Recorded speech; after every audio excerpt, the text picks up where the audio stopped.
महाराष्ट्र हे देशाच्या विकासात मोठं योगदान देत आहे आणि त्याच महाराष्ट्राची आर्थिक राजधानी ही मुंबई आहे।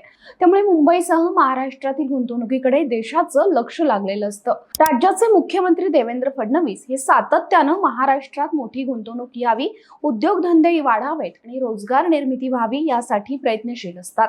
त्यातच आता मुख्यमंत्र्यांचे मुख्य गुंतवणूक सल्लागार म्हणून कौस्तुभ धवसे यांची नियुक्ती करण्यात आली आहे। मुख्यमंत्री देवेंद्र फडणवीस यांनी याबाबतचा निर्णय घेतला असून महाराष्ट्रात अधिकाधिक गुंतवणूक आणण्याच्या दृष्टीनं धवसे यांची नेमणूक करण्यात आल्याचं सांगण्यात येत आहे।